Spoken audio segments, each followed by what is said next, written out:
నమస్కారం. ఈ సృష్టిలో ప్రతి జీవి కూడా సుఖాన్ని, సంతోషాన్ని, ప్రశాంతతను కోరుకుంటుంది. ఆ సుఖ సంతోషాలు మనకు కలగాలంటే జీవించడానికి తగిన వనరులు, సంపద అనేది చాలా ముఖ్యం. ప్రతి మనిషి తన జీవితకాలంలో అష్ట ఐశ్వర్యాలను పొందాలని, తన కుటుంబం ఎల్లప్పుడూ సిరి సంపదలతో తులతూగాలని కోరుకుంటాడు. కాని ఆ సంపద అనేది ఎవరి దగ్గర స్థిరంగా నిలుస్తుంది? ఎందుకు లక్ష్మీదేవి కొందరి ఇళ్లలోనే స్థిర నివాసం ఏర్పరచుకుంటుంది, మరికొందరిని ఎందుకు కరుణించదు? అసలు ఆ తల్లి మన ఇంట్లోకి అడుగు పెట్టడానికి సిద్ధంగా ఉందని మనకు ఎలా తెలుస్తుంది?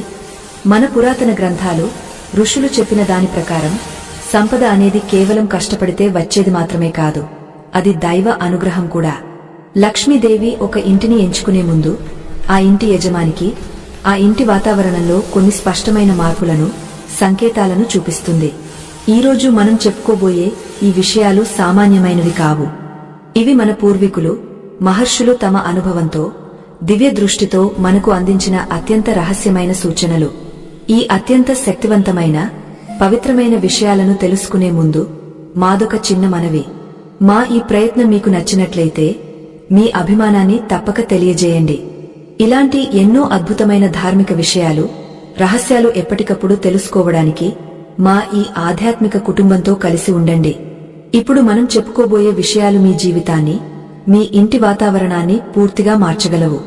కాబట్టి ఏ ఒక్క విషయాన్ని కూడా వదలకుండా పూర్తి ప్రయోజనం పొందడానికి ఈ కథనాన్ని చివరి వరకు అత్యంత శ్రద్ధగా వినండి. పూర్వకాలంలో నైమిశారణ్యం అనే పవిత్రమైన అటవీ ప్రాంతంలో సోనకుడు మొదలైన మహర్షులు సూత మహామునిని చుట్టుముట్టి అనేక ధర్మ సందేహాలను అడిగి తెలుసుకునేవారు. ఒకానొక సమయంలో ఒక నిరుపేద బ్రాహ్మణుడు తీవ్రమైన దారిద్ర్యంతో బాధపడుతూ తన కుటుంబానికి కనీసం ఒక పూట భోజనం కూడా పెట్టలేని స్థితిలో ఆ అడవికి చేరుకున్నాడు.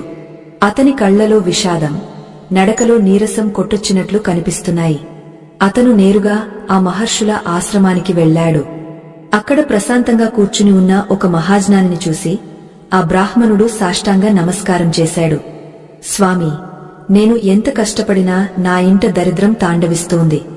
వచ్చిన సంపద వచ్చినట్టే వచ్చి మళ్లీ మాయమైపోతోంది. చేతిలో చిల్లిగవ్వ మిగలడం లేదు. అసలు లక్ష్మీదేవి అనుగ్రహం కలగాలంటే నేను ఏం చేయాలి? ఆ తల్లి నా ఇంటికి వస్తుందనే నమ్మకం నాకు ఎలా కలుగుతుంది? అసలు ఆ తల్లి రాకను పసిగట్టడం ఎలా అని కన్నీళ్లతో ప్రశ్నించాడు.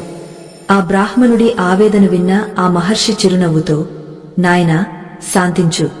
సంపద అనేది కేవలం ధనం మాత్రమే కాదు, అది ఒక శక్తి.